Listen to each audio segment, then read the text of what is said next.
Well, hello, everybody. I am Jacob Winograd. I am the host of the Biblical Anarchy podcast here at the Libertarian Christian Institute, part of our Christians for Liberty network. And you are watching us right now live in the green room, or maybe you're listening to the audio afterwards that we publish. Either way, glad to have you here with us. I have the guest I have for tonight. I'm very excited to have on. This is his first time being on the show. It's kind of weird because I've watched you a lot and then got to participate in your program very recently. So now we're finally having just a normal dialogue. So it's just cool. Nice to have you on. The guest, for those of you who can't see him because you're listening to the audio later, is Free. He is the host of Are You Smarter Than a Politician? So thanks for joining us tonight, man.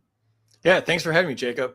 Longtime fan of your show, so it's really nice to be on, and I'm very happy we've gotten to know each other a little bit lately, and it was great having you on the show. You did a great job, and I'm excited to do this.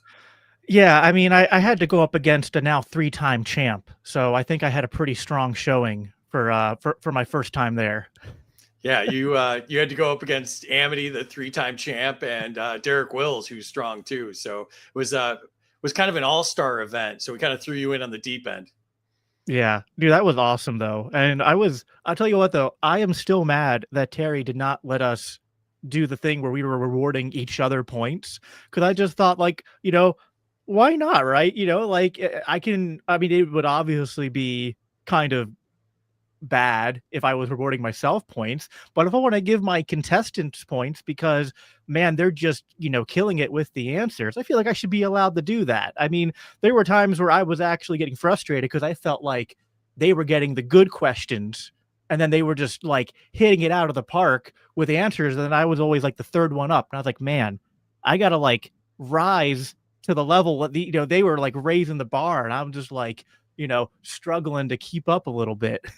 Yeah, it's the funny thing about the scoring is that like originally that was supposed to be totally fake, and Terry actually like keeps score, and so she's come up with all these rules and stuff, and it's all her. Dude, it's such a blast. Like on the surface, if you tried to explain it to people, I feel like they would just be like totally don't get it. But like once you've like watched even just one episode, then maybe it's just me because I'm just hyper competitive. I mean, I'm like the type that like when I play video games with my kids, I don't show them mercy. Like I'm like literally like the Kreese from Karate Kid and Yeah. Cobra Kai, like no mercy. Like it was even like my middle child, he just turned 6 and we were playing Super Smash Brothers, and he started to cry because I wasn't letting him win.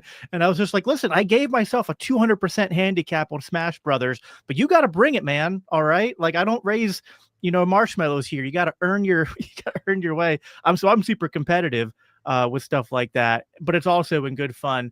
I did want to, before we get too much into the game show stuff, and things like that, it's your first time on the show and we're doing, I guess the normal part of the libertarian podcast circuit ethos is, the way I like to describe it is that we libertarians, we're attending sometimes an Alcoholics Anonymous, but it's like we're instead of being recovering alcoholics, we're recovering statists. Most of us. I know like one person who was raised in a libertarian household, so it didn't apply to him when I had him on. But for most of us, we came to libertarianism at some point later in our lives. And so it's kind of like, what's your origin story? At what point did you realize that we were ruled by evil satanic, as I like to call them, evil satanic Epstein Island pedophile ring devil worshippers? Yeah, I mean, I think we realize it more every day. So, it's like I'd go back like 10 years and think I knew then. And it's like I didn't know anything then compared to what we know today about, how corrupt and evil the whole, government is, and, those that control the government. So, but yeah, I've been a libertarian my whole adult life. So I like to say I'm 0 for 9 on presidential elections. So that's quite the record I got going there. And, so found Ron Paul like in high school and, got into that even though I couldn't vote then.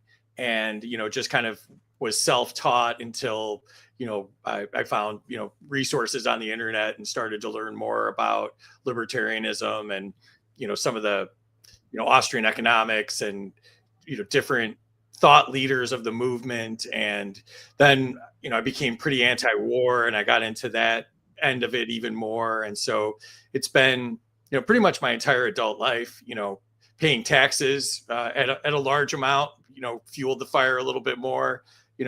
Every government overreach in my life, every time I needed a permit for something or had to pay for something, I became more libertarian. So it's been, a long time, but I'm getting further and further away from believing the government can do anything every day. Yeah. Well, unfortunately, they can do things. It's just nothing good, Correct. right? I mean, when people ask me, be like, Jacob, like, is there anything that you can give the state credit for at all? And I'm like, it's really efficient at killing a lot of people while stealing as much money from us as possible to do it. I mean, I don't know why that would ever be something you'd want to have in society, but like, I guess it's like, that's not something you want to be first at. But I guess, the state gets to claim that for some reason. I always tell people the day you realize you're a libertarian is when, most people think the government can either fix something or do nothing. And you realize you're a libertarian when you realize the two options are actually they do nothing or they make it worse. Yeah. No, 100%. I see we have Amity in the chat. Hello, Amity. She said gave me 100 points for giving her and Derek points on Are You Smarter Than a Politician? So I appreciate ever since I've been on the show and I picked up a little bit, I think, of the people from your audience. It's like an inside joke now. Not only, again, kind of an inside joke now. People make the comments. It's just like 100 points. People are like, what's that? It's like, you clearly you would never watch Smarter Than a Politician. So people need to do that. Also, click the wrong one because it moved on me. Amity gave you 200 points for being 0-9 on presidential elections. I feel like that's a badge of honor. I had a losing record going until this last time around, and I'm not exactly happy that I changed that because now I'm, I guess, 1-3. So I would have rather been 0-4. But I don't know. I mean, I guess I'm glad Ross is free. That's like the one thing I guess that I can hang my hat on and be like, at least that happened. I think it is such a white pill to see him out and about, and that like it's like I haven't met Lynn, but like we our guys at LCI were at Freedom Fest this past year, which literally like and Lynn's there, and it's like the first time because like Lynn's been going to all these events for, I mean, since her son was put in jail and showing up, and it's like it doesn't take away all the bad things going on in this administration, but man, it is nice just to kind of celebrate that, like, a libertarian cause, something that like a mother put time into and that a lot of people put time into, to see that actually come to fruition and to see him a free man. I mean, it does, I think, give us a little bit of hope that when we're all united on something, which can be hard for us libertarians, but when we're all united on something, I think we can make a difference. And that's like one of the few times I remember I'll never forget this. The night that Trump announced the pardon, I had Spike Cohen scheduled for the show, and we literally had something else planned to talk about that night and then changed it last minute just to talk about that. And it was funny. I remember, I think it was, I forget his name. It's the guy who's a musician from, I think his name's Phil, who's on Timcast a lot. And he was like saying, well, you like dissing libertarians and just being like, well, you guys booed Trump when he said he was going to free Ross at your convention. And then we were all like, no, that is the one time, the entire time when he was there, that everyone cheered. No one booed Trump when he said he was going to free Ross. Like, it didn't matter what faction you came from. Didn't matter how much sometimes we libertarians, act like the smallest degree of separation in ideology means that we're mortal enemies. That was the one moment where in a weekend of craziness and mudslinging, everyone comes together and is like, yes, we want that to happen.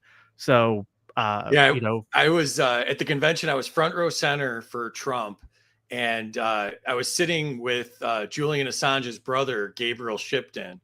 And so, I mean, that was just a trip talking about Assange with him for the hour that we had to wait before Trump came on.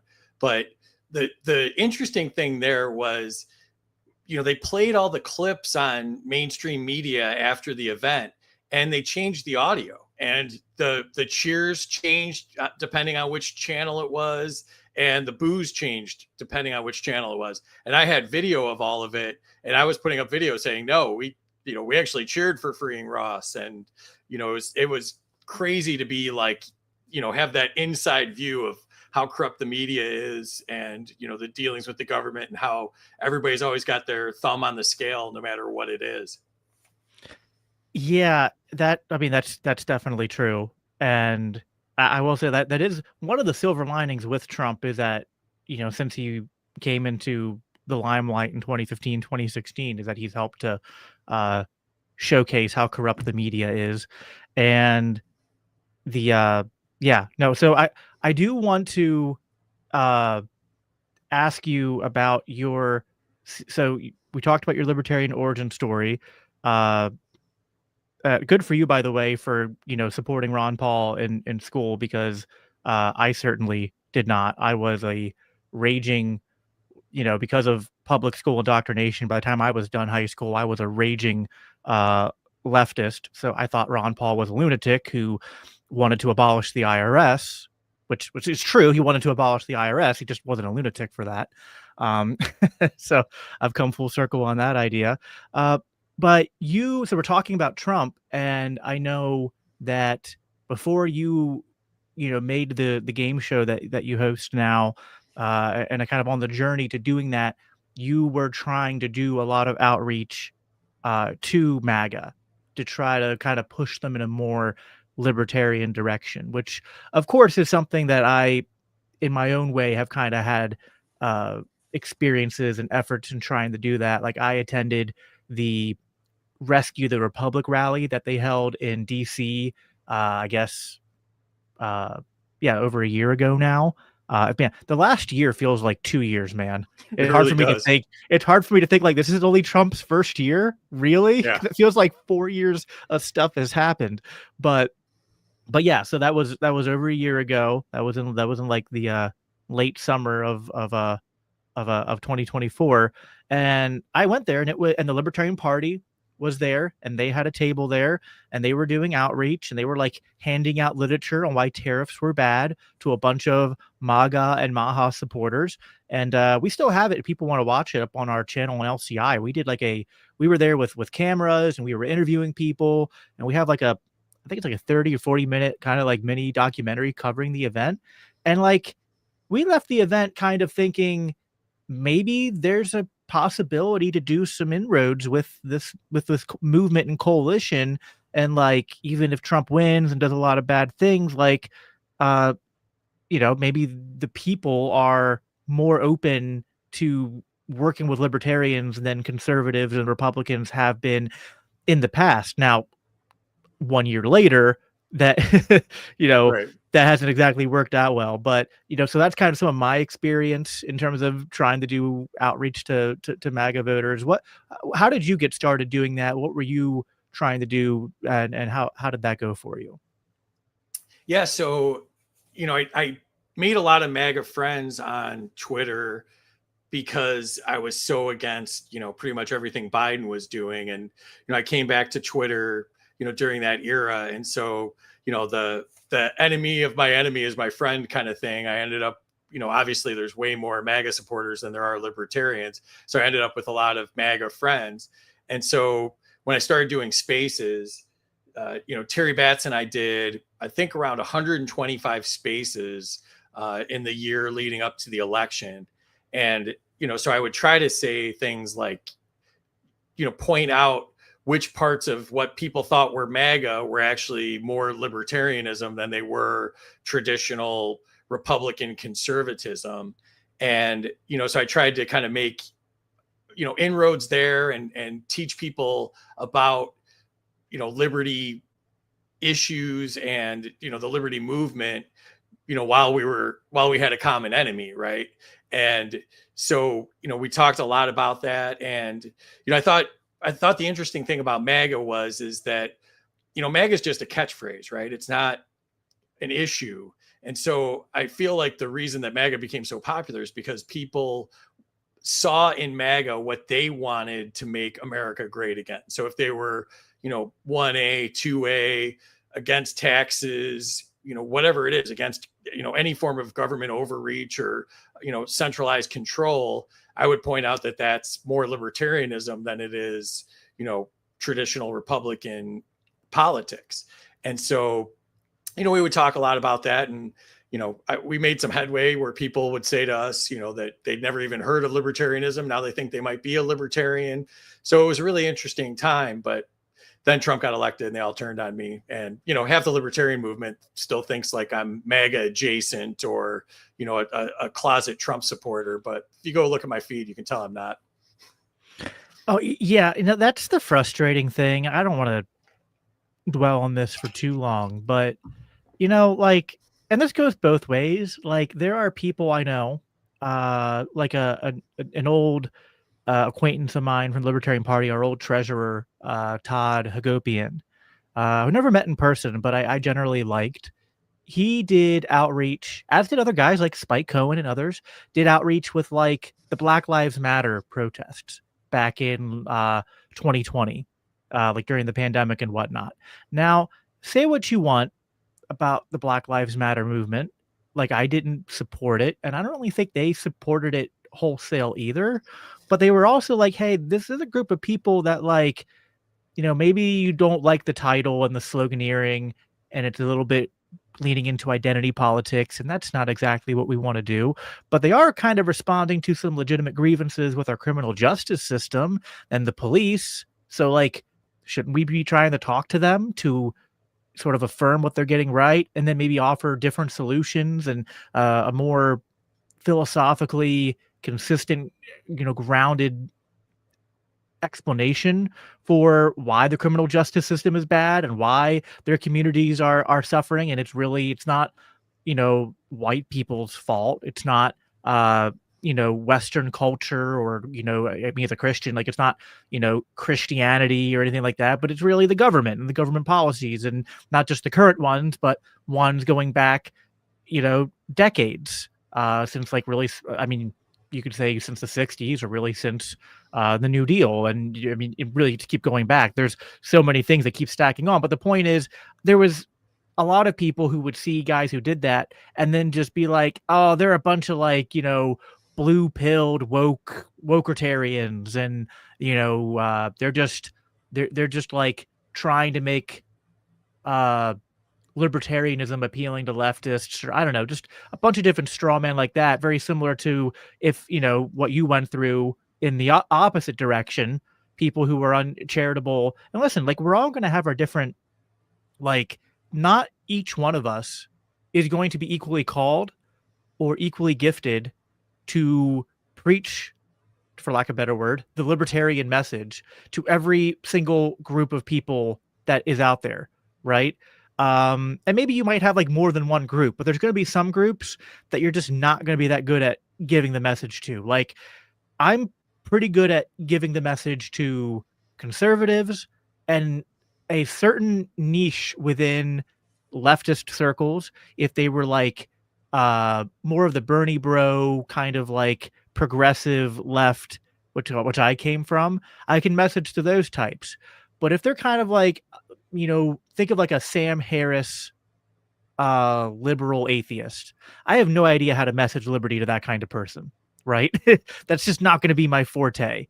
But there's probably someone in the movement who could do a really good job at pushing that type of person to consider libertarian ideas. And so, division of labor is a libertarian principle and a Christian principle. And I just always found it silly that there are people in the libertarian movement who can get so bent out of, and I guess, to be fair, you can go too far in either direction, where you are trying to water down the message, or you are trying to pander or to cater, and that can be worthy of criticism. But then, but I don't know. I think that happens less often than people might think, in my opinion. Yeah, and you've seen the graphic before where it shows that the Libertarian Party's the best half of both parties, right? And if you think about what people actually care about and the impact they want to see in their life, like it's probably even more than that, because they, even like the people that want tariffs, they want tariffs because they think it'll make America business stronger, make wages go up, things like that, where, we can message to them and say, those are all great things, but tariffs aren't going to do that. And, so Right. yeah, I'm with you there. And, I've taken some heat because I've gone to No Kings and, been interested in talking to those people. And, I mean, that's obviously I yeah, believe in No good. Kings, I mean, you know, so like when the No Kings protests were going out, I was doing a lot of memery and graphics and shorts that were playing off of that, because I was like, listen, I understand that the left is maybe a little, you could say they're hypocritical, because they're saying no kings to Donald Trump, who is for sure engaging in a lot of, authoritarian, uh, foolishness and evil, but it's not like he's the first one to abuse the executive office in these ways. And when the Democrats are in office, like Barack Obama abused the heck out of executive orders and the executive power. And each one does it a little more. Each one expands it a little more for the next one to then abuse that power and then expand it a little more. And so, like, sure, you could criticize that, but also I'm like, hey, at least right now they're kind of at least like calling out the tyranny. And me as a Christian anarchist, like as you can see on my hoodie, although it's kind of faded, our mantra is no king but Christ. So I was like, hey, they're halfway there when they're right. doing the No Kings protests. So I'm trying to capitalize on that and get a lot of no king but Christ messaging out there. And sure, maybe like 98% of them will kind of reject it just out of hand. But 2% might be like, oh, that's interesting. Maybe I want to learn more about that. So I think I have a background in sales. So I just always think about this like, get your message out message out in front of as many people as possible, because like for every 1,000 people that see the message, you'll probably convert one or two of them, and it's just basic math. And you just rinse and repeat with different strategies for messaging. Different messages are gonna and different products are gonna reach different people. And but I think that makes sense. We're trying to sell liberty to people, so that speaks to that diversity of approach, and also just like uh, just because I think some people sometimes think it's not worth the effort, because they'll just assume, like, I know there's probably a lot of libertarians who just think, why would I go talk to a bunch of MAGA people? They're all, like, I know what they would say. They would say, well, they just worship Trump and they're not going to listen to anything I have to say. And I'm like, maybe you're right about 99% of them, but what about that 1% that actually your message will resonate with?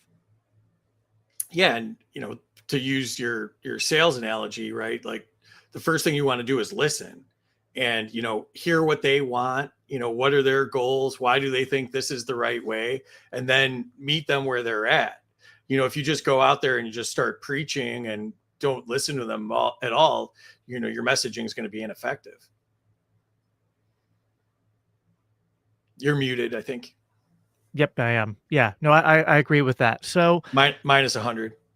minus 100, yeah. um, so you did a lot of spaces during the lead up to the election.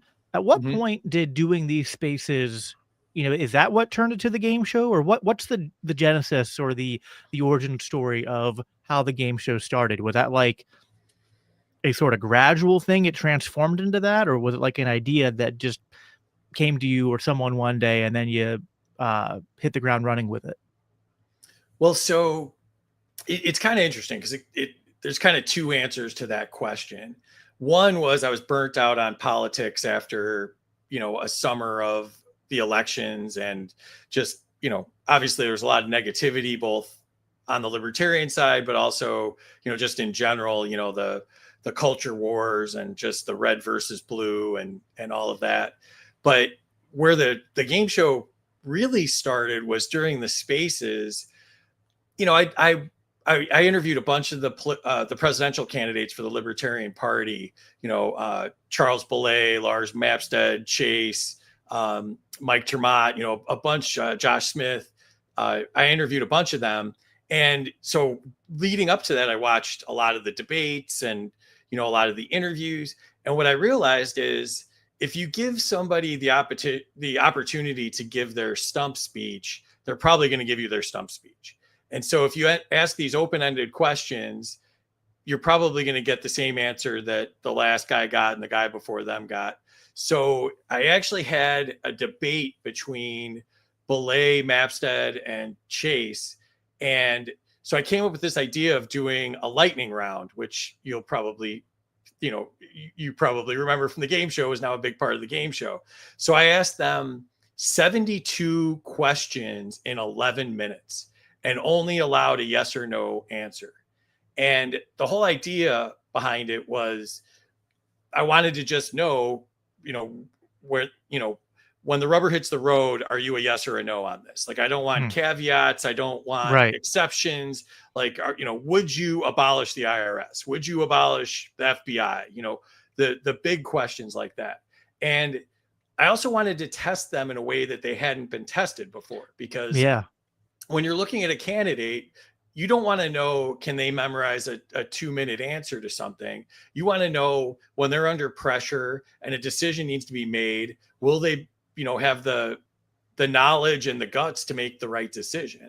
And so I was trying to put pressure on them in a different way, so I could allow people to see them in a different light than they had during the debates or, during interviews. I wanted to give them, to stress test them a little bit in a different way than people had seen. So that's really where it started from. And then I interviewed Ryan Woodcraft, who won in El Paso, and Michael White, and a few people after that. And Woodcraft said to me, well, you've made me do the lightning round twice. You're going to do something else. So that's where I came up with the fill in the blank game, which I call Blank the Government. And so then, like, I kind of had come up with a couple of these games. So then when the election was over, I called, two of my closest friends and confidants, obviously Terry Batts and Casey Rasmussen, who does the They Both Suck podcast. And I said to them, I'm like, all right, I got this crazy idea. I'm like, what if I did a game show where I took these games that I've been playing on Spaces and, turned them into like kind of a game show format, and we give scores and all of that. And I'm like, tell me it's stupid. And they both were like, actually, I think it's kind of a good idea. Like, I think it'll actually work. And, they'd seen the little stuff I'd been trying on Spaces. And so when they both liked it, I was like, all right, maybe I'm onto something here. So the game show actually started off with kind of, us busting on each other as friends. And it was called, You're Not a Real Libertarian. So I would ask a question, and then I would tell the contestant why they weren't a real libertarian and take points away from them. And, so it started off like that. And then we got more and more people that were interested in doing it. And then we expanded it to more than just libertarian. So I changed the name to Are You Smarter Than a Politician? And that's where we're at today. Wow. So it did kind of develop, you had core components of it that you kind of stumbled upon and just doing the candidate interviews and the spaces and whatnot, and then had the idea. So that was kind of like what I was assuming probably happened. But it's cool to kind of hear you explain how that organically came about. And I like that idea. I remember I didn't watch that debate between those three. I remember like seeing it promoted. I had already at that point kind of predetermined who I was going to, support. So I wasn't super interested in hearing their answers, but that's an interesting way of grilling candidates. And yeah, when you did that lightning round in the show when I was on, I would have, if I was a candidate, I would have failed that because I don't know how to give 1-word answers. I mean, that's why I'm a podcaster and not not a kid, because I'm good at taking, something that can be said in 10 seconds and stretching it out to 30 minutes. So that's the name of the game when it comes to podcasting. But yeah, sometimes it is interesting to kind of like try to say something as concise as possible and answer it in a very uh succinct way. But I am not because I know who was there. I wonder what they said on certain things. Did did you ask Chase if he would abolish the would you ask him if they would abolish the FBI? Pretty much everything. Okay, yeah. 72 questions. So I hit him with a lot, and yeah, the other part of it was, like some of the debates turn into like I'm more hardcore libertarian than you, and they kind of like one up each other and everything. And I wanted to give people that were listening, maybe for the first time ever, I wanted to give them a lot of knowledge about libertarian ideas. So, just the game of numbers. If I ask 72 questions, they get 72 points of data about what is libertarianism about. And where if I ask half that, they get 50% as much, right? So that's one of the other things I've tried to carry through to the game show is, typically we cover, 60 to 80 questions per episode in around, 90 minutes to 2 hours, depending on, how long the questions go. But, so we're getting a lot of information out there, and, some people are, super 2A. So like if there's a category on 2A, that'll be of interest to them. And then maybe there's other things that they don't think about at all. Like, I'm very much concerned about the surveillance state, and I'm very anti-war. And, so like maybe they don't think about surveillance at all. They think surveillance is a good thing and it's going to keep, kids from getting hurt or whatever they think. And it's like, then I, sprinkle in some surveillance state things, and maybe I pique their curiosity to say, well, maybe Palantir isn't our friend, and maybe the government having all of our data is a bad thing, and maybe the backdoor into our devices is a bad thing. Maybe they'll start to think about it and look at it from a different point of view. Oh, for sure. And like a lot of these things, like they intersect, and you can often find ways to push people to care about even the issues they don't care about by showing it how they connect to the issues they do care about. Like I remember talking to someone at my church who, like for me, I think you mentioned it too, like one of my top things is being anti-war and foreign policy and just being a, foreign policy junkie. I mean, there's like, every Scott Horton book that's ever been published is behind me somewhere on this wall. And I've Right. always been reading on what's going on in the Middle East. And like I was raised in a conservative evangelical household, but then I found out very early on in high school, learning the history about like the real reasons for why we were attacked on September 11th, and it just kind of shattered my paradigm. And ever since then, I've been just trying to stay ahead of the propaganda. But there's a friend of mine at church who is a, kind of conservative, not libertarian, but certainly at least like economically leaning in that direction, but more of a uh in favor of government interventions in like culture war, social issues. And but he doesn't care at all about foreign policy. He's like, Jacob, like I just like he's like, when you talk about foreign policy, I just like my brain just switches off because I'm just like, I don't like, yeah, maybe it's wrong. Maybe he's like, listen, I don't he probably has like a Matt Walsh like take where he's like, we probably shouldn't do all the foreign aid we do, so as a fiscal conservative, I'm against that, but I don't really care what's going on around the world. And I'm like, okay, but that part of what is driving, like you care about the economy and you care about the debt. What's driving up the debt? What's driving up the money printing?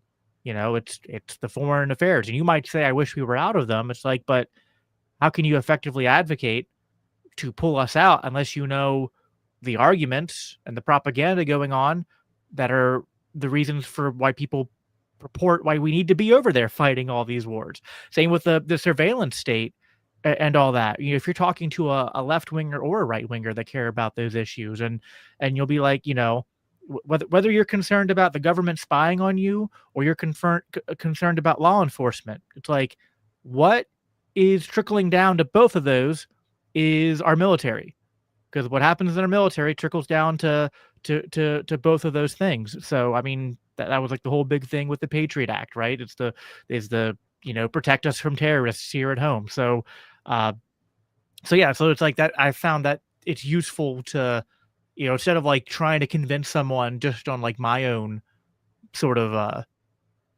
presuppositions and beliefs to care about an issue. Yeah, you attack it from multiple angles to be like, well, you care about this, and this is, how this is only 1 degree of separation removed from these other things. Yeah, and you mentioned Scott Horton, and I'm a big fan of his, and antiwar.com and Dave DeCamp, and so they do such important work, and obviously they've been prolific and just produced volumes of information, and produce hours and hours of content every week, and so like that's, to me, that's not an area that needs to be filled. They're filling it very nicely. So I see my role as hopefully handing people off that are new to the movement or curious to the people like that, and you're another example. Like your organization and what you do is specific and speaks to a certain audience. I want people to meet you and say, hey, I'm going to go check out Jacob's show. I'm going to listen to some of the archives and learn more about it and find issues that are important to me in there and binge listen to some of it. And so like I see myself as like the guy at the door where I greet people and then I introduce them to my friends. And I think I was joking with you when you were on that, I kind of see the show as almost like libertarian speed dating, where the audience gets to meet like 3 of my friends and decide, do they like all 3? Do they like one of the 3? And they can then go and follow you on social media, listen to your show, become fans of yours and learn from you like I have. Yeah. And I think the nice thing about your show is that we need more people in the movement doing what you do. Like, we have the activist class in the libertarian movement, right? People who are out there doing the thankless work sometimes. And I did this for a while and I hated it. I'm not built for it, but I see the need for it. Doing the door knocking, doing the petition filling, doing the that's just for getting candidates elected and getting ballot access. But then there's people who are out there doing grassroots work for causes like Defend the Guard or for Second Amendment stuff. Like if you're part of the GOA, like there's so many good issue-based organizations in the liberty movement. You Are the Power. You Are the Power, another great organization. There's tons of people out there doing this work, and they're like the activist class, and they often, like, they don't have the sexiest work in terms of the movement, but they are often the ones behind the scenes doing a lot of the heavy lifting. And then you have, I guess, the educator and podcast class, and I guess I consider myself kind of part of that with what I do with the Libertarian Christian Institute. But then we don't have enough of this. Is like, we need a class of like people who are entertainers and like culture warriors. But what I mean by culture warriors is not in the traditional sense of like, I need to fight on behalf of my left-wing or right-wing social issues for government power.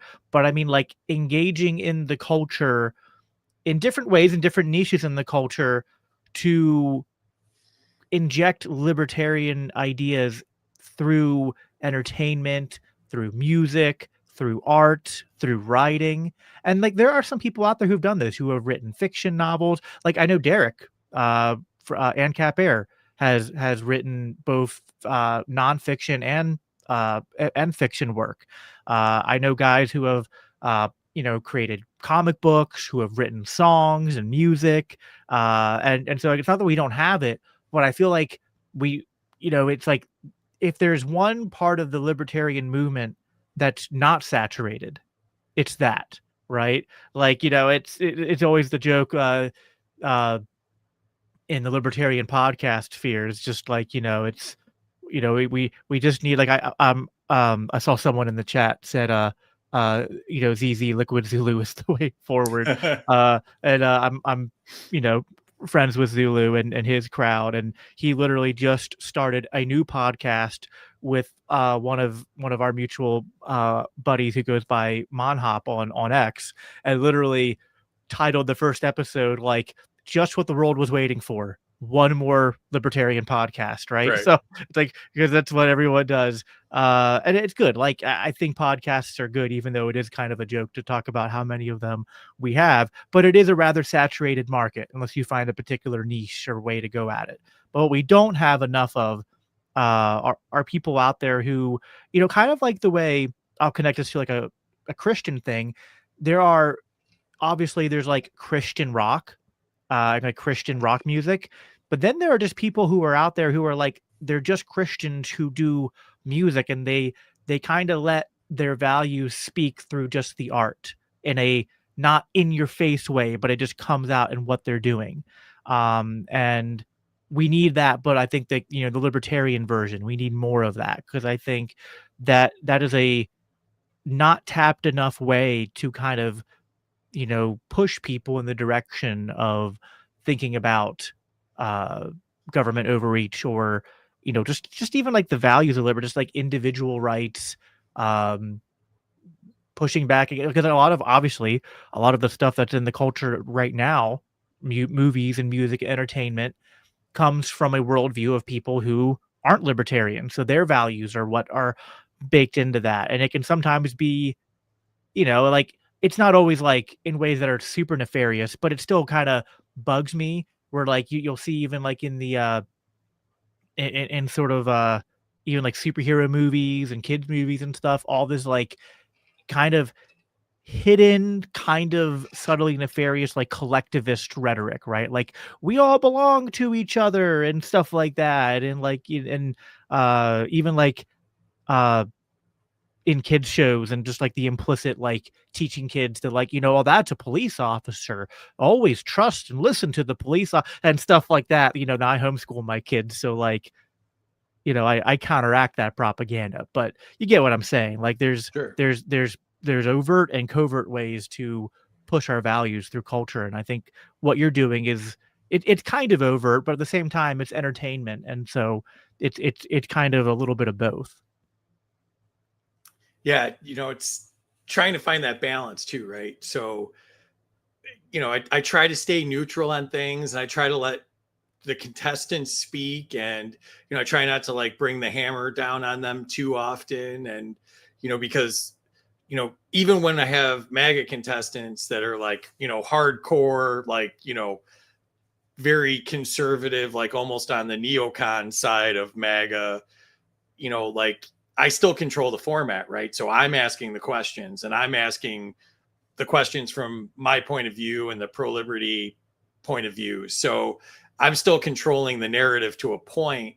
And so I try to do it that way, in a subtle way, instead of just telling them why they're wrong and shaking my finger at them and chastising them.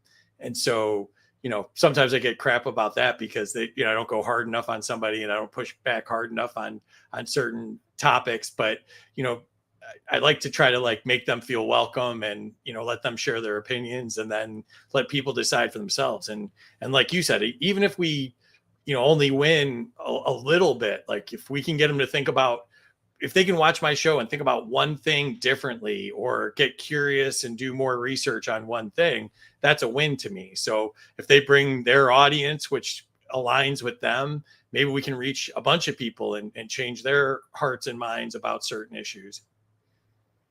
Yeah, no, for sure. And there's something I've noticed lately. So I'm curious to get your take on this, because there's been all sorts of drama. This is part of the ongoing, I guess, what people call the civil war in MAGA and on the right. People who are, even if they're not calling for outright cancellation, they're kind of calling for like a, uh, I mean, not like cancellation, like censorship, but cancellation in terms of like, these people aren't real MAGA, and they're not, honest actors or whatnot. People going after Tucker Carlson, people going after even guys like Piers Morgan, people going after even some of our guys like Dave Smith, because of who they've platformed. Like, a couple of those guys have platformed Nick Fuentes. Piers Morgan hasn't, but he's platformed a couple other people like, uh, what's that one guy's name? Crap. Yeah, if he comes back to, Myron Gaines, I think is his name. People who like are not libertarian, who have views that I think are, you know, not good, to say the least, often even a mixture of like reprehensible views. And so yet when Tucker had Nick Fuentes on and when Dave had Nick Fuentes on, obviously they could have spent the entire time being like, okay, on this day, you said this on Twitter. And on this day, here's this clip of you saying this awful thing on your show. And just like, first of all, there's no guarantee Nick would have even stayed for all of that. And second of all, if you just bring someone on and be like, I think you're an awful person and everything you believe is horrible, and I'm going to sit here and berate you for the next 2 hours, is that going to win that person over? Is that going to win that person's audience over? Now, anyone can do Monday morning quarterback and be like, yeah, but you could have challenged him more here, or you could have asked him this question. Okay, fair enough. Maybe you think you could do it better. Why don't you have these people on and you show us how it's done and how to challenge these people and how to change their minds?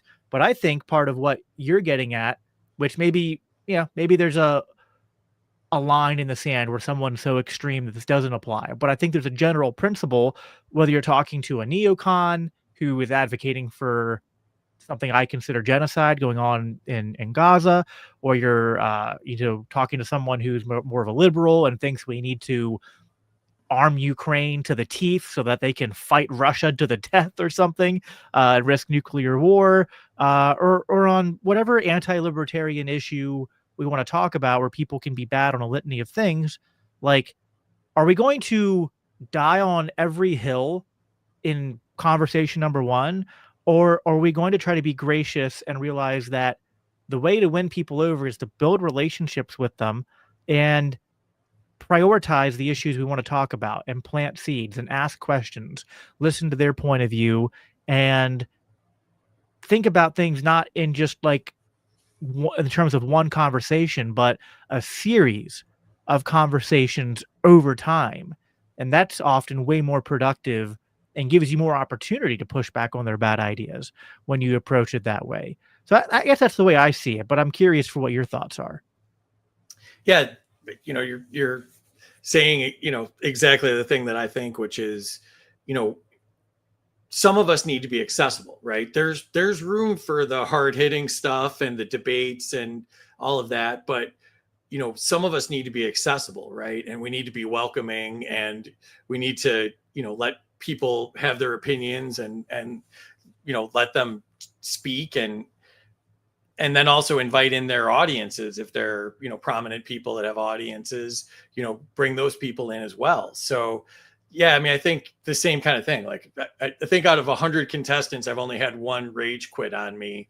So, and a MAGA fellow at that. But so, like, I think if you, have that whole, gotcha mentality where I'm going to trip you up and I'm going to, bring the receipts and trick you into saying something that's controversial that I can bust you on, I think that would have a very limited lifespan, and that I'd end up just talking to people that agree with me at that point, and that's not my goal. Right. And I think that there's like, this is something I struggle with on my show and my platform. And it's like, so it's funny. Kay said he's going to rage quit on the next one. That's my buddy Casey. He's been on more times than anybody else, and he hasn't rage quit yet. So, so like, I think that first of all, some of this is kind of like, we have to keep in mind that like there are things that we're conditioned to view as reprehensible, but that doesn't mean that, like, maybe it is, but like there's other things that maybe are equally reprehensible. Like, I love having people on my show who I disagree with, because as much as like these conversations are good, and like this is more of like I'm getting to know you and get your backstory and things like that, and I think that's really edifying for like both of our listeners. And yet, if a show is just always kind of like one dimensional, where it's just like, and this week I had on this guy and we agreed on everything, and this week I had this guy on and we just agreed on everything, and this week you know what I mean? Like, contrast is kind of part of life. It's an important part of life, and I'm sure even like at some point we'll probably find something in this conversation where maybe we even agree on something, but we have slightly different takes on it. And even that slightly different angle, that contrast is engaging and interesting.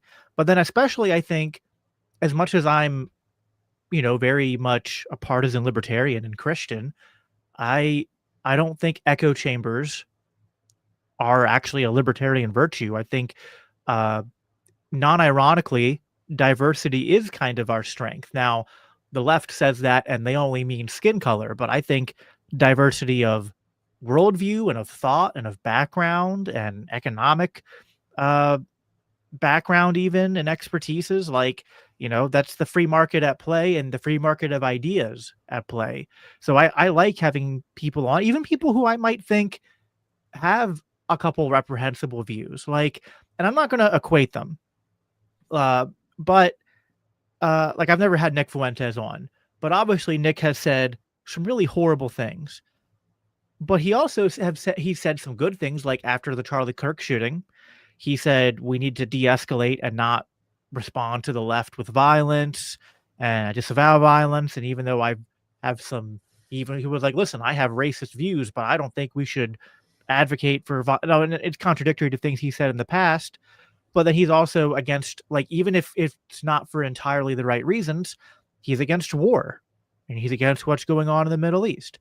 Now, contrast that with someone like James Lindsay, and I've had James Lindsay on my show. And I think James Lindsay, ideologically, he's not a Christian, but he's done a lot of coverage on things like Christian nationalism and wokeism on the left that I find valuable. Now, on the other hand, James Lindsay has spent the last 2 years defending what's going on between Israel and Gaza. And I could say, and actually, a lot of my audience, when I had him on, said, Jacob, how can you talk to this guy? He hates libertarians and he advocates for and I'm like, yeah, I know, but I still want to talk to him because, I mean, I hope I can try to change his mind. And just because he's fundamentally wrong on some things doesn't mean he's wrong on everything. And the conversation is hopefully good for his audience and mine. And I think that's how we win, is not by shutting down these conversations, but having more of them. Absolutely. And so what I try to do with my show is I try to do like a category, and then I ask all 3 contestants a question from that category.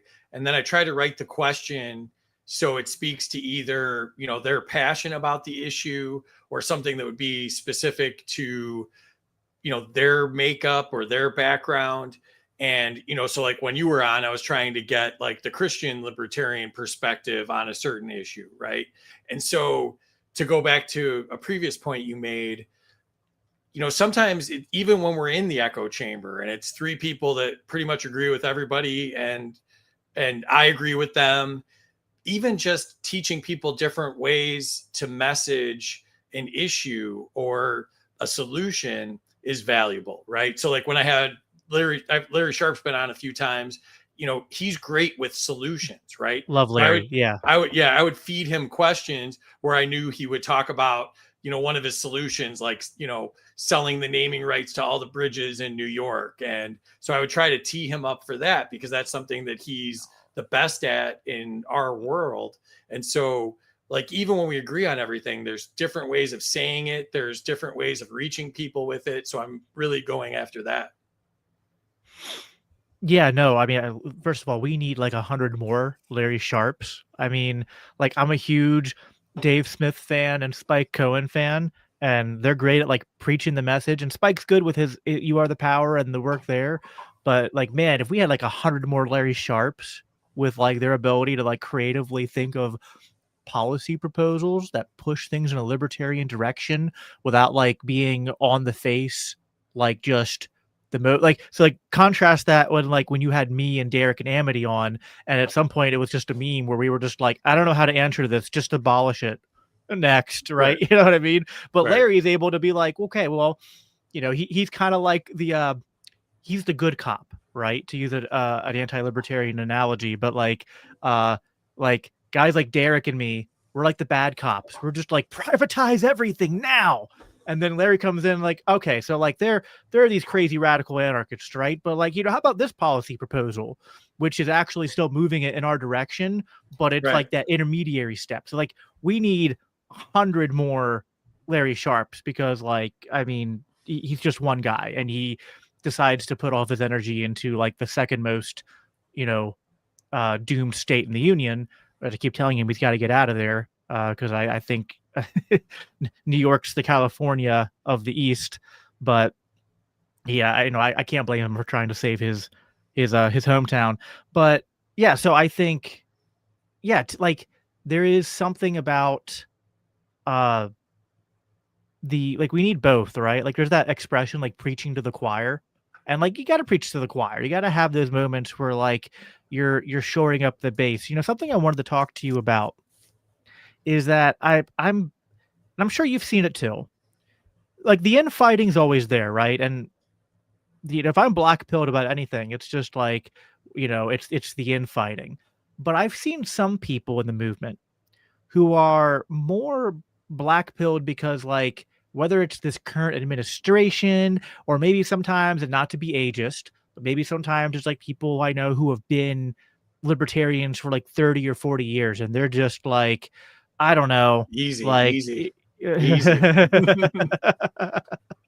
uh no, but like I have good friends even here at LCI. Like I have, co-associates of mine who are just like, I've been in this a long time and like I just, I'm gonna keep on preaching the message, but the world just hates freedom and nothing's ever gonna get better.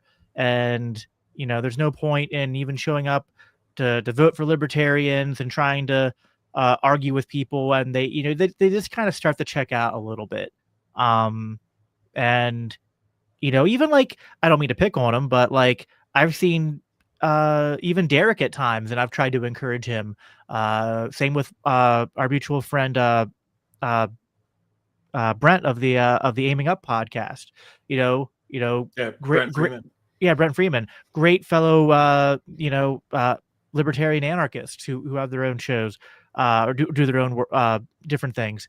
And I've seen them at points kind of like have this like, just like, man, I'm just like, this is just too hard. Like nothing's ever going to get better. And they're just like, black pilling for times. And I'm trying to cheer them up. But like, so what are your thoughts on that? Like, because I think on one hand, I get what they're saying that like, man, we keep on doing all this work and the state just keeps getting bigger, keeps spending more, keeps bombing more people, keeps, finding new ways to encroach on our liberties. But yeah, I kind of feel like at the same time, and some of this is like disenfranchised MAGA voters give me a little bit of hope because I see some of them moving our direction. But like, I think for all the turmoil and all the ups and downs, I still think the liberty movement is growing and is poised to grow. But maybe that's just me being hopelessly optimistic. So I'm curious to get your thoughts on that. Yeah, it's the funny thing about Trump getting elected, right, was I think if Kamala would have gotten elected, we would have gotten all of those people that they would have all given up on the corrupt system and they would have all come back, But I do think it's, a positive that, all the libertarians that promoted Trump and endorsed Trump seem to be coming back to us. So I think that that's a good thing and, a positive sign. And so yeah, I mean, I definitely go through black pilled moments, and there's certain shows where you can see I'm not feeling it, and we're gonna bomb Iran, and it's just absolutely terrible stuff all day, every day, and it wears on me. But I think that you do see signs of people pushing back against this, and people realizing that they've been lied to yet again and fell for it again, and I think that it'll be an interesting, few years here with the midterms coming up and then, Trump being done hopefully in, 3 years. So, I think it'll be interesting to see what happens because, one of the things I'm really concerned about is the technocrats, and JD Vance is obviously, Yeah. a Peter Thiel puppet at this point. And, so if he's the chosen one to carry on MAGA, that's a really scary thing. And so, people like Aaron Day are out there doing a great job talking about that all the time and getting that in front of people. And, so I think, people start to realize, uh, I feel like anytime people encounter the government, they're probably going to come to our side a little bit more. And the government's encroaching so much on every one of our freedoms and every aspect of our lives that, like, people are just one court case away from becoming a libertarian, or one audit away from becoming a libertarian, or one failed small business away from becoming a libertarian. So if the government continues to go in this direction, I think people will be flying over to our side saying, like, I cannot believe I voted for this nonsense, and just ready to fight back. Yeah, no, I think that there's something you said, like it makes me think that like part of the issue here with why, like, I think some of us, I think this was partly me, and I think there's partly other people. I think a lot of libertarians were, because you mentioned like the people like saying like they fell for it, and like I've tried to be gracious about that over the last few months. Like when I kind of announced that I regretted voting for Trump, and people were they were for a while posting that meme of like the blue ribbon fell for it award thing in my Right. comments, and I was just like, all right, I'm just gonna take that on the chin and take the lumps. But like I and like I to be fair, like I understand people can say that the warning signs were there, and I guess they were. Like you mentioned, like the technocrat stuff, and like certainly, like I'm simultaneously excited and terrified about AI, because like all new technology makes me this way. Like even like the digital age we live in is simultaneously so good for freedom and yet so easily weaponized by the state against us. And the AI is the same way. AI is so like exciting when you think about the possibilities of sort of multiplying and enhancing human innovation and productivity, and then also terrifying when you think about just learn about the ways in which the military and law enforcement are already finding ways to weaponize AI to further encroach on our freedoms with these programs designed to basically like predict crime using algorithms, and track down potential terrorists and bomb them using AI. So like it's like simultaneously like nightmarish and dystopian, while also exciting at the same time. So, but there were things about like what Trump was doing that I guess in hindsight you could say was all performative. But I think for a lot of us, because it's so hard to get wins, like I was talking about earlier with like Ross and all that, it's so hard for the libertarian movement to get wins, that then when Trump came in and he like, you gotta say he it was at least, the Tom Woods expression, no matter who you vote for, you end up with John McCain, right? And all politicians lie and make promises. This was at least the only time I can think of where there was this concerted effort to really go to libertarians and make a direct pitch to them with specific promises to them. And I'm not even just talking about the convention. I mean, even like the month leading up to the election, Trump and his son and Elon Musk and all them, and talking about Doge, and they're like saying we're going to bring Ron Paul in to advise on Doge and all this, and it's just like, you're like, all right, maybe there's a chance here that like it's going to be different this time, right? And I think there's something to the black pill, like it's almost like these are like two equal opposites you have to avoid, of like you don't want to like black pill, but then like in your desperation to not be black pilled, you also have to be wary of like false hope or false promises. So like, I don't know how to navigate that, because it's like what I'm really concerned about, which I don't know if you share this concern, is like I don't want to be so like skeptical of progress being made that like we never take any risks or chances, or like I get disgruntled with some of the anarchist types, even though I am an anarchist, who basically they feel like their strategy is just like they don't have a strategy. They're just like they're so concerned about violating the principles that then we don't ever take any action because we risk compromising in some way. And I don't know if I have an answer to that other than just I feel like I don't want to have paralysis of action, but I also don't want to compromise so much that we make deals with the devil that we end up regretting. So I don't know the way out of that. I don't know if you have any thoughts on that. Yeah, I get frustrated with the same, rhetoric from people, like not voting, or the stuff about shunning the minarchists recently. And it's like, like 150 million people voted in the presidential election. Like, we're not going to convince everybody to stop voting overnight. And so we have to deal with the world that we're living in.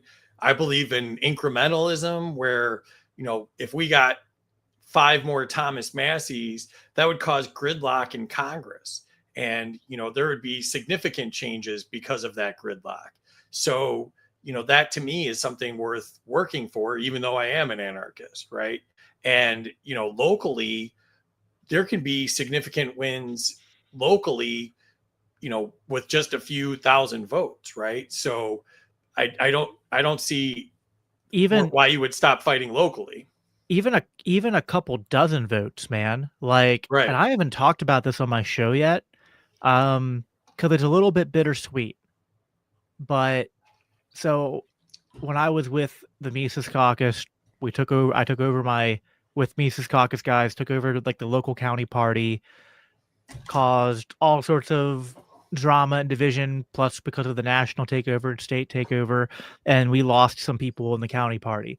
Um, but one of the people who I've since kind of tried to mend the bridge with, uh, she is still a small L libertarian, and she ran for mayor of my borough.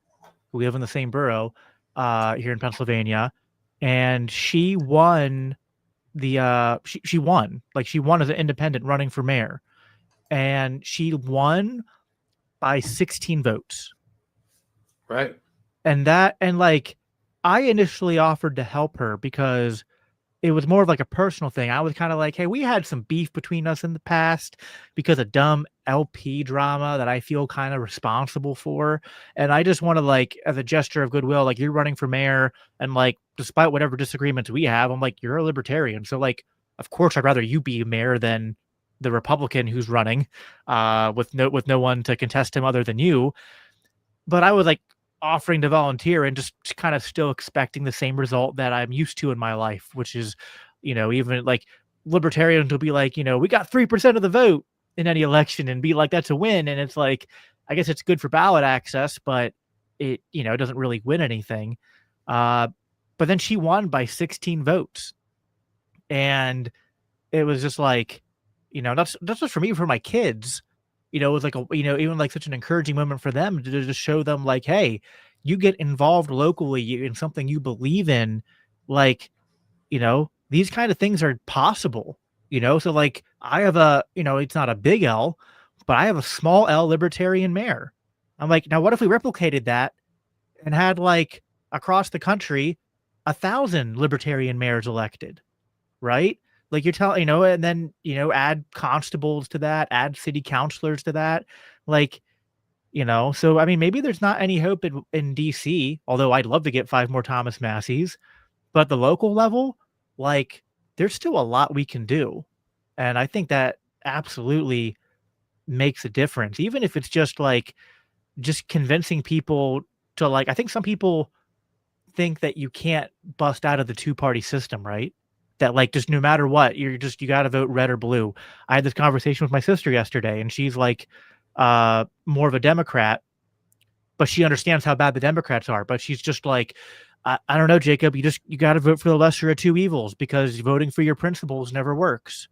Like, maybe it never works because we've been convinced by the system, by the uniparty, that it can't work. Maybe if enough of us believed it could work, it would work. Right. Right. Well, 2/3 of the libertarians that ran in the most recent election won.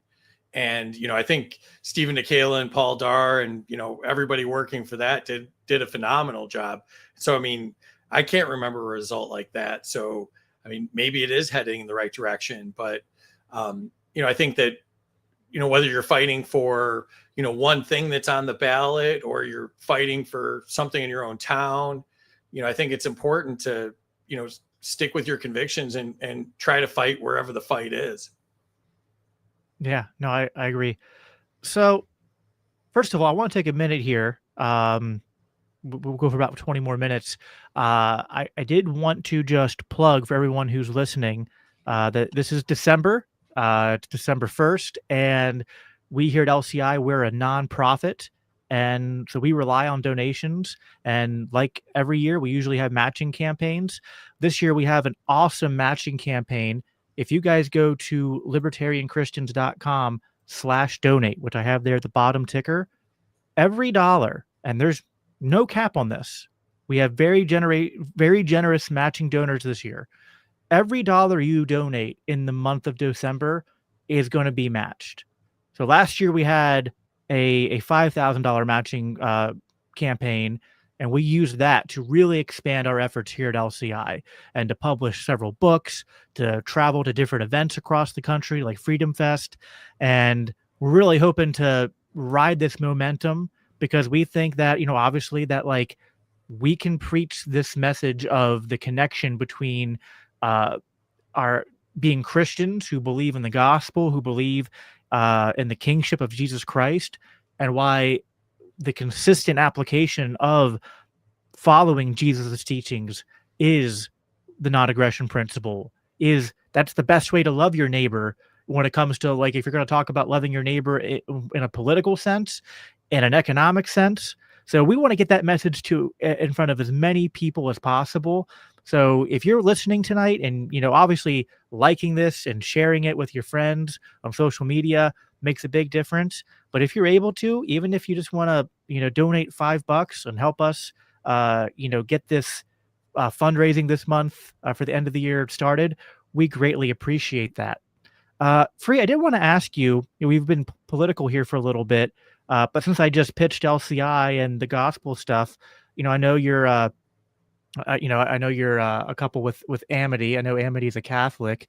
I'm curious, I haven't heard you talk about it. What is your, faith background? Do you have any, religious background? Do you have any particular beliefs? Are you still searching or agnostic on that? I'd be curious to, I'm not going to be preachy at you if you aren't, but I am curious to, just kind of hear where you're at with all that.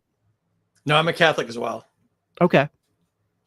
Cool. So, Cradle Catholic? Cradle Catholic. Yep. Went to Catholic school. One of the reasons I realized I was anti-authority was I went to Catholic school and had nuns for teachers. So I realized at a very early age that I didn't like to be told what to do, and I was against authority of all forms. So that is funny. I've actually worked within the Catholic Church. I worked at the largest Catholic graduate school in the country, the school that actually Pope Leo went to. And, oh wow!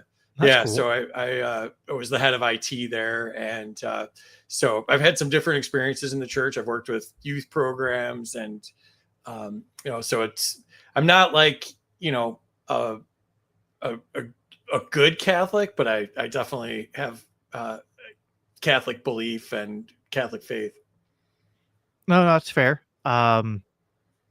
Yeah, I don't know if you have any thoughts on this. I mean, I don't want to put you on the spot too much, but like I've noticed that a lot of the comments I get in terms of like people saying Christians can't be libertarians, and listen, there's there's Amity, there's Tom Woods, there are tons of Catholic libertarians and anarchists. So like, I'm not saying they don't exist, but I guess I've noticed that if there was one denomination or part of Christianity that maybe tends to the most say that like, oh, you can't be a Catholic and a libertarian, it has, at least in my experience, come from the Catholic Church.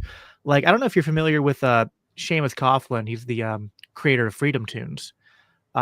He used to be, and I used to talk to him back in the day because I was like a Patreon supporter of his when he was starting out. He used to be a Catholic ANCAP, But then the more he became Catholic, he said, then the less he felt like he could be a libertarian and an ANCAP. And for him, it was like, well, I can't. Either I can't be a libertarian because I'd have to support abortion, or I can't be libertarian because the cat. So I don't know. Like I'm not an expert on Catholicism, but I try to be as well informed as I can be as a Protestant. I don't think there's anything in the Catholic Church that says like, thou shalt obey the state or anything like that. Like, so it never appears to me like there's a major conflict, but I don't know if you've noticed anything or what your experience there is. I mean, you said, the Catholic, the nuns made you a libertarian, which is funny. Yeah. I'm from Chicago originally, and they have no problems, telling you to vote Democrat. So, you know, I don't think there's anything in the teaching. And, I think that a lot of, Catholic values and Christian values are, very similar to, liberty values, and, that, we're supposed to respect each other and, be good to each other. And I think those are just very, core things, whether you're hoping to live a faith-based life or you're just hoping to be, a good person. Yeah, no, I mean, it's not a theological argument, but something I often like to pose to people is just to be like, read the Gospels and read the life of Jesus and apostles, and then just like any law that you want to pass, insert the libertarian analysis that every law is enforced by the point of the gun, and then be like, okay, would you want to be the person enforcing this law and do it knowing that Jesus is watching you do it and you're claiming to have faith in him? Like, right? Like, take an issue like immigration. And I understand the kind of like bordertarian perspective. Like, I know Amity's not for open borders. I'm not exactly like an open borders libertarian. I actually think Amity and I, even though she's more of a minarchist, I think we agree on this, where I'm like, I understand that while you have a state that like there's consequences to totally open borders, but obviously, like, I know Amity doesn't support mass deportations and doesn't support the way the current administration's doing it. And so when I'm talking about this issues to like my Christian friends, I'm like, okay, say what you want about like we can't invite the whole world here, and welfare and cultural values clashing, but like, okay, you're saying we need mass deportations. So are you going to like, would you join ICE if you were qualified to? And would you hold a gun? And would you kick down the door of somebody's house because they're here illegally? And you'd say it's a father or a mother or family. And you're going to point that gun at them and say, you're not allowed to be here. And you're going to threaten to shoot them if they don't comply with your orders, to then ship them back off to either their country or into some detainment camp with no due process. And are you going to do that? And then do you want to, on the day of judgment, stand before Jesus and answer for that action and be like, yeah, I think Jesus would be proud of me at that moment. I think it's the thing Jesus wanted me to do, right? Like, again, that's not like a super deep, like, like in our, that's not an argument you'll see in any of our books that we've written about, like, more complex theological arguments for why the Bible teaches libertarianism or teaches a political theory that's compatible with libertarianism. But I think that's kind of a compelling personal argument to kind of like put it, like, you're going to follow Jesus and you're going to use violence against your neighbor. I don't know. That doesn't quite square in my understanding of Christianity. Yeah.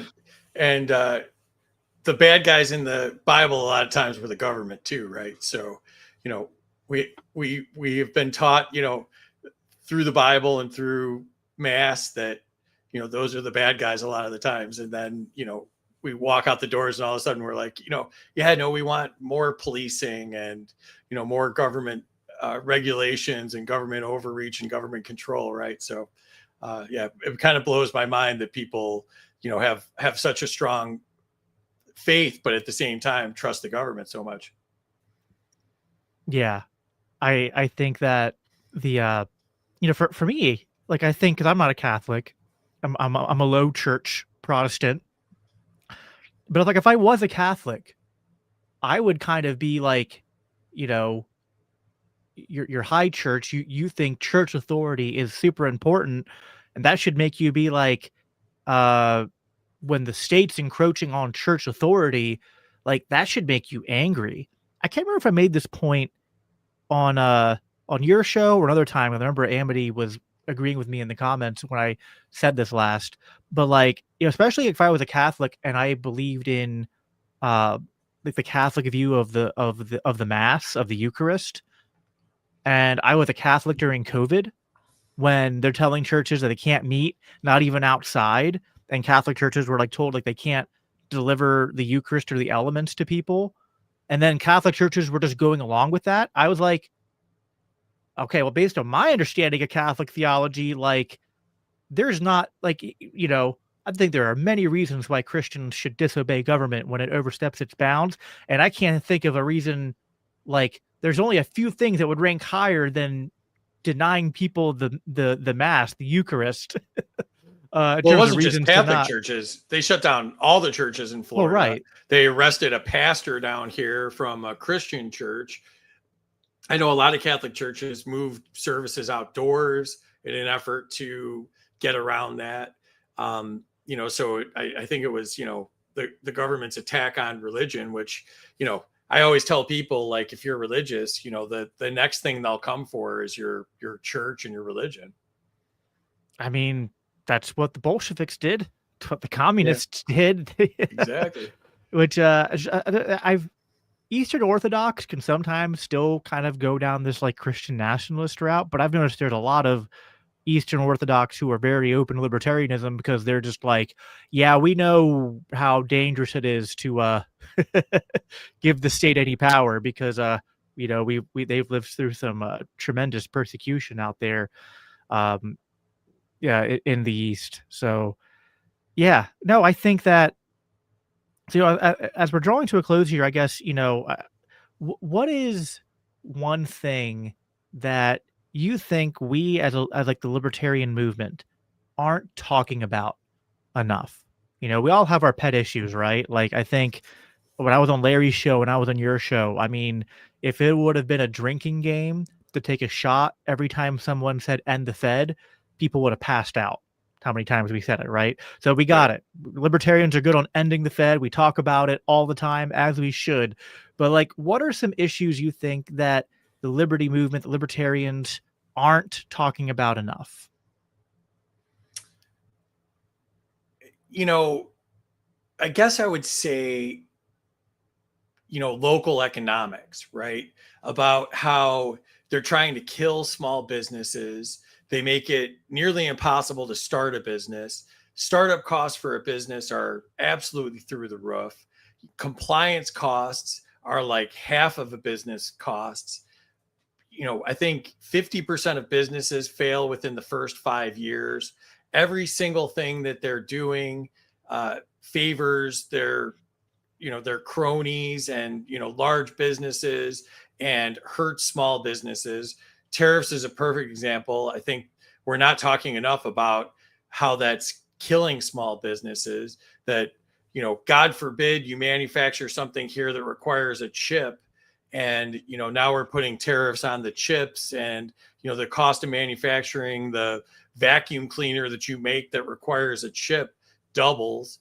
You know, so I think that we need to talk about monthly bills, like that libertarianism would bring down your monthly bills immediately. It would make it easier to start a business.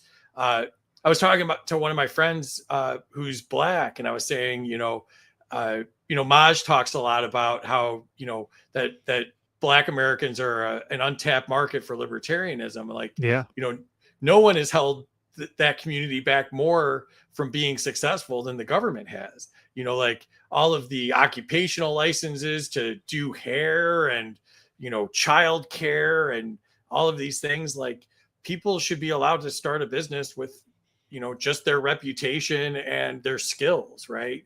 So, you know, I think we need to bring it down. Like when Joe Hanush ran for a state seat here in Florida, him and I went through and we figured out, like, you know, we could take a knife to the budget and, you know, change regulations here. And we could save people hundreds of dollars a month on their insurance, their monthly bills, their energy costs, the grocery costs. Like all of these costs would come down immediately if we get rid of the government overreach with regulations and, you know, fixing the system to pick the winners out of their group of friends. Yeah. No, that's so true, man. And if you did an interview show, I would tell you to have me back on.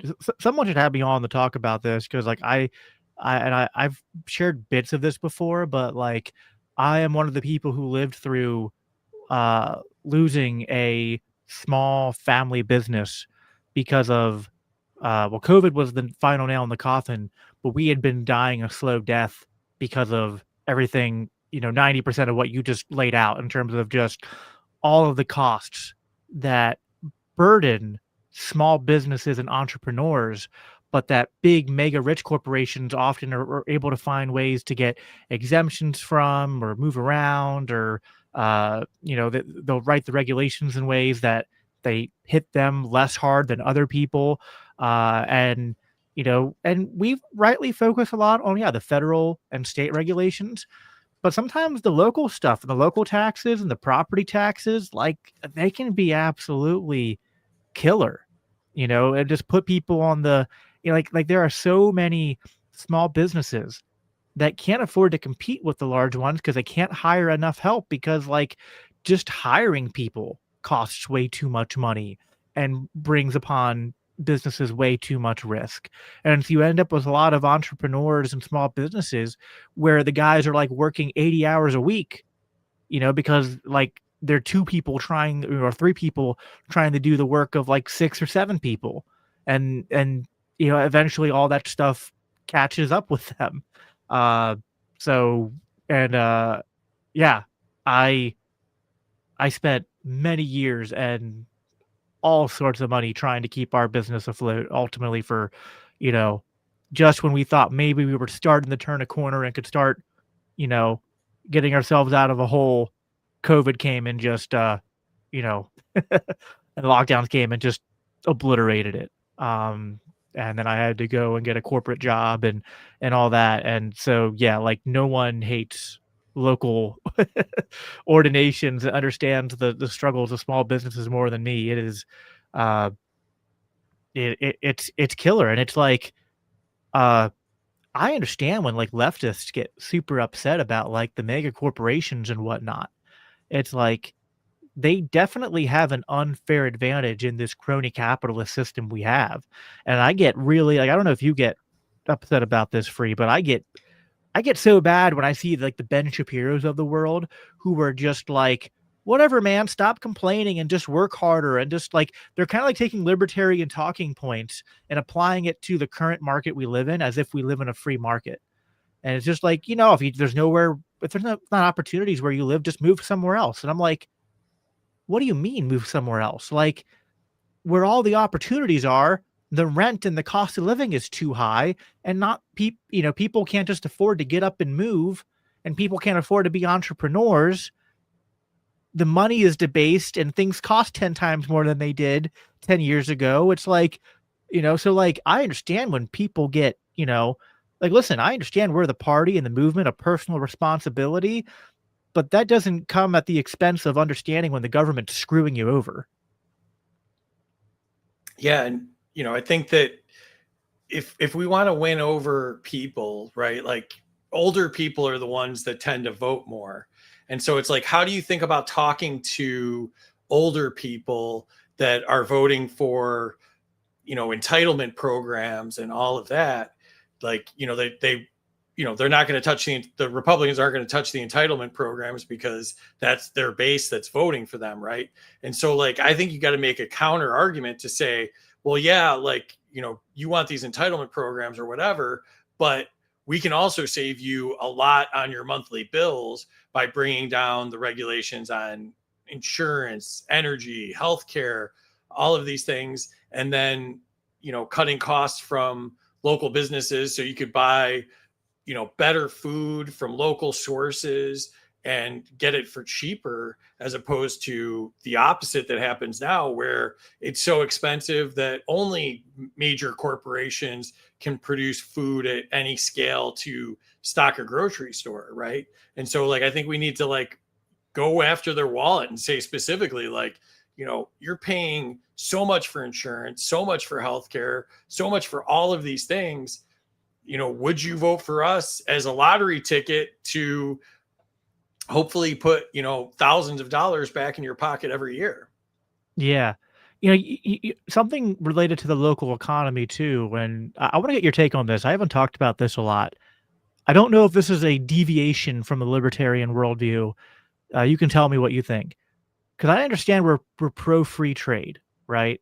And I'm not pro tariff, but I do think it would be better if more things were made here. I understand that you can't make everything at home, and you do need free trade. But I think there's kind of a danger, as much as like there's a danger in isolationism, there's a danger, and I think it's kind of the product of government interventions and regulations, kind of like what you're alluding to, where like all of the food you eat comes from halfway across the world, right? And we saw this happen during COVID when like then grocery stores were running out of food because like they weren't able to ship things, people weren't able to grow things. You know, eggs went up in price. Suddenly, a lot of people are going out to buy chickens and raise their own chickens. And you know, back when all that happened, I just kind of thought like, you know, if you ever had some kind of like major interruption to like supply chains or some kind of like, you know, even if it wasn't government caused, you had some kind of like, you know, environmental disaster somewhere.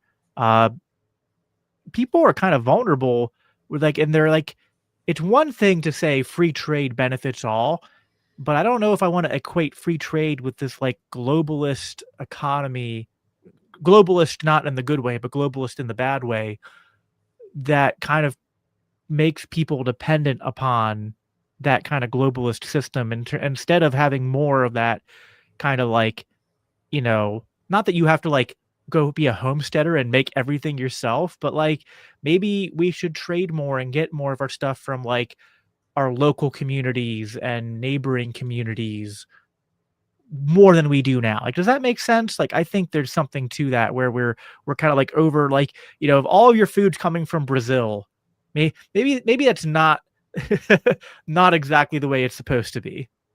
Yeah, I want to give a shout out to Mike Decentralized. Him and I did a dozen or so shows last fall called Township Liberation, based on the book that he wrote called Township Liberation. And there we go. And if you go to my Twitter profile and go under my articles, I have those shows listed in the first article where it says the Freedom Uncut shows. But we talked a ton about this, right?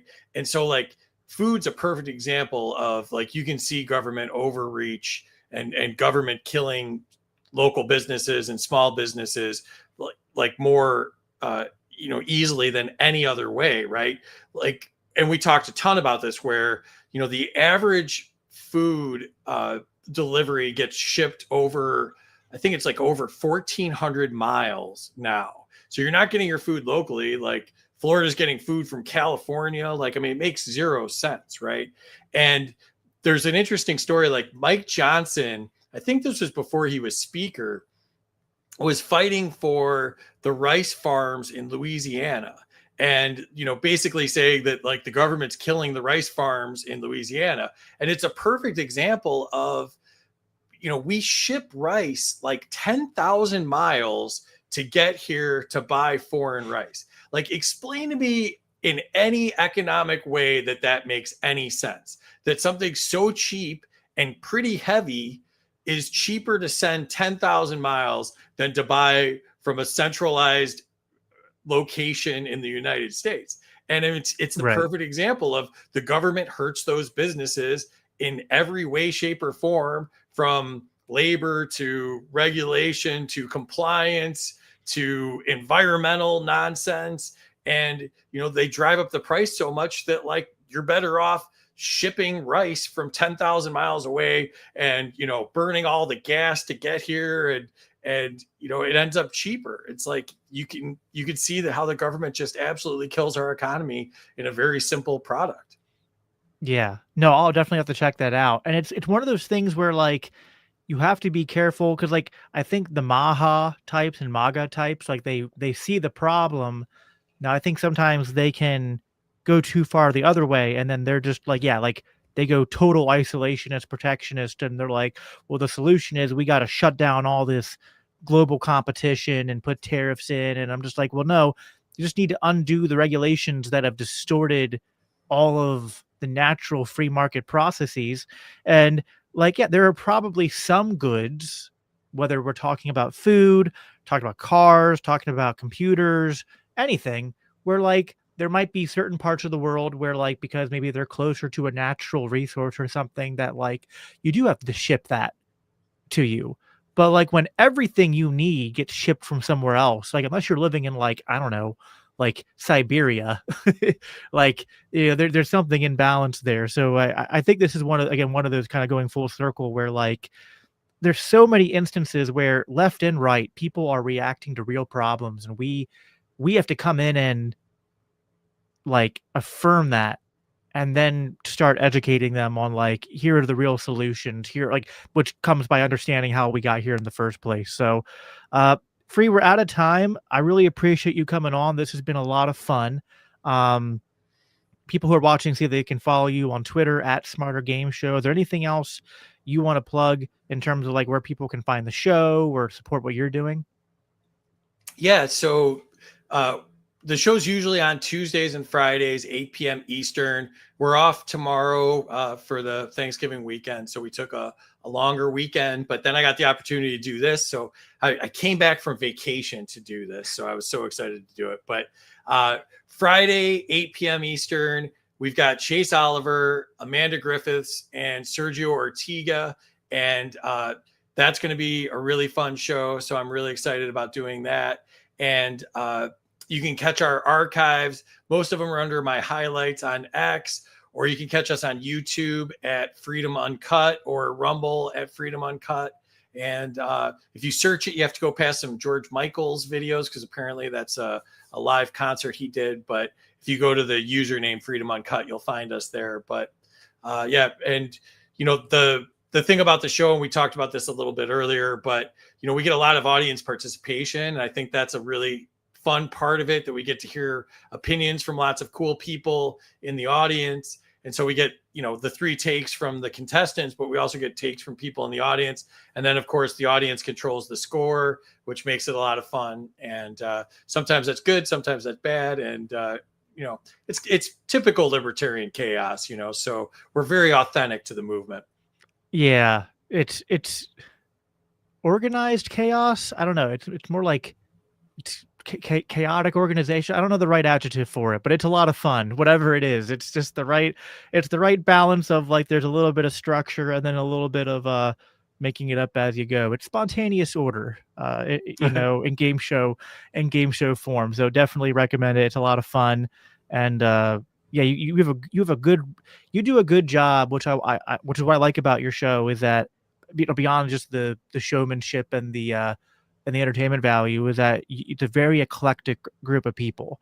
It's not just the same group of people every week, and so you get to see different you know, wings of the liberty movement and different people who specialize in different things. I know that's kind of the goal with what you're doing. So I really appreciate what you're doing, and yeah, just keep it up. Thank you everyone for tuning in. Yeah, when is Jacob coming back on? I guess I'll be looking for that invite Yeah, we for should. my round two. I was thinking about that earlier. We should have timed this where you were on the show before this, and then we could promote your show. But maybe next time. But yeah, we got to have you back on soon. And if anybody wants to be on too, you can follow me and DM me. But if you actually want to reach somebody that'll probably respond in a more timely fashion, Terry's in our chat. If you go to my profile on X, I have her handle in my profile, but she's Bats T76 on Twitter. And, she's the brains behind our operation and does a great job of putting together the panels we have. And we've had over 100 people in the year that we've been doing this. So, like I was saying earlier, the libertarian speed dating idea, where you get to find out, which people do you like, and who do you want to listen to, and who do you want to follow. There she is. Yep. No, yeah, and I appreciate all you in the chat being engaged, and yeah, it'll be. I'm sure I'll be back on soon, but also I need to. I'll have to get some of my fellow LCI co-associates to consider appearances as well. So because we have again a whole podcast network here at LCI, and I'm just one of the hosts. But you can go to christiansforliberty.net if you want to check out the rest of our shows. But yeah, I'll just conclude by again reminding you guys this is our end of the year fundraiser. This is to fund everything we're doing in 2026. We had a really great 2025. You guys have been really good to us, and so just appreciative of all that. Again, every dollar you donate in the month of December will be matched dollar for dollar, and there is no cap, or if there is a cap, it's an unknown cap. So make us figure out the cap of right. what our matching donors have promised to do. Right? We would love that so that we can. We're actually planning. I don't know where everyone is at, but we are planning some of our first in-person meetups. We're planning a meetup next year, probably more like end of summertime. But we're planning a meetup in like the Ohio. Like Indian, yeah, like kind of like where Ohio and Kentucky, I guess, kind of get close to each other because we have guys in both of those states, so they're trying to find like a midway point to do like an in-person meetup, and we'd like to do more of those. So as well as showing up to Libertarian Party conventions, state conventions, Freedom Fest, Pork Fest, all that. If you want to see us there and see the show grow, more books come out. I mean, we're if you believe in the gospel and in liberty, we're your guys. So again, libertarianchristians.com/donate. I am here here in the green room typically every Monday evening. I will also plug that I will be back here again Thursday evening for a special edition of the show where there's going to be a debate between Dave Smith and, as previously mentioned, Mr. Liquid Zulu.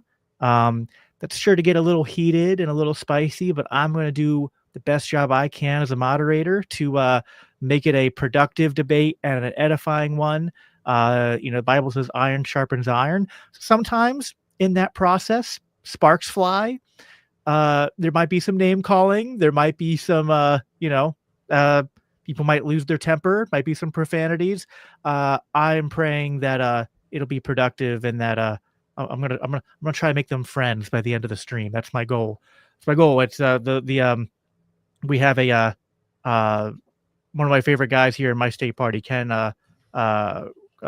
Kraushock, has this it's the Libertarian Friendship Caucus. We're make everyone like we're such a minority. We got to spend way less time punching in, more time punching up and out. So thank you everyone for tuning in. Thank you Free for being here, and I will talk to you guys later. Take care.